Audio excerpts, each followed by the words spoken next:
Kita tahu bahwa kita sudah berpindah dari dalam maut ke dalam hidup, ayat 14, yaitu karena kita mengasihi saudara kita.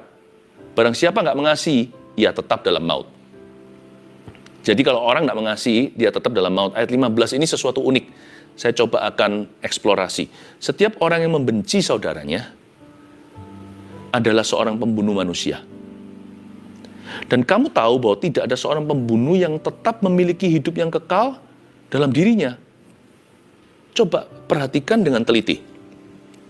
Setiap orang yang membenci saudaranya, ini bisa rumah tangga, keluarga, saudara kandung, sepupu, saudara jauh.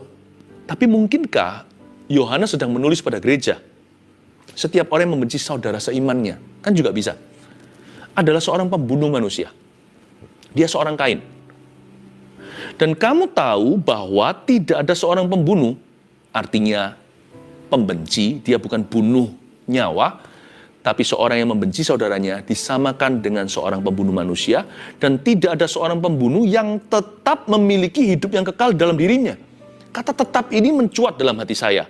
Seorang pembunuh, tidak ada seorang pembunuh yang tetap memiliki hidup kekal. Kalau tetap berarti pernah dong. Saya nggak berani spekulasi, oke? Saya tidak masuk ke teologi. Tapi saya ajak kita untuk tidak meremehkan bahaya dosa benci. Dosa benci itu so powerful sekali, sampai-sampai di ayat ini terkesan orang tersebut, sang pembunuh manusia, atau seorang yang membenci saudaranya, terkesan hingga dia kehilangan keselamatannya. Ini saya sebut ngerinya dosa benci. Saya nggak berani mencetuskan bahwa itulah kebenarannya. So, saya yakin keselamatan dari Tuhan itu kuat. Tuhan itu tahu siapa yang menjadi miliknya. Tidak seorang pun bisa mencuri orang-orang yang telah diselamatkan dari tangannya. Saya tidak mau masuk dalam perdebatan. Tapi ayat ini berkata, tidak ada seorang pembunuh yang tetap memiliki hidup yang kekal dalam dirinya. Kata tetap terkesan seolah-olah pernah memiliki hidup yang kekal. Tetapi gara-gara dia memilih untuk membenci dan bertekun di sini, dia menjadi seorang pembunuh manusia di mata Allah, sehingga dia tidak bisa tetap memiliki hidup yang kekal dalam dirinya. Be very careful dengan roh kepahitan.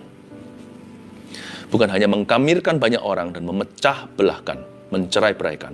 Orang yang memilih dirinya menjadi seorang hater terhadap sesama, menjadi seorang pembenci sesamanya, jangan-jangan dia akan menyalibkan Kristus untuk kedua kali. Karena yang Kristus paling benci adalah orang yang tidak mengasihi. Bukan orangnya, dosanya maksud saya.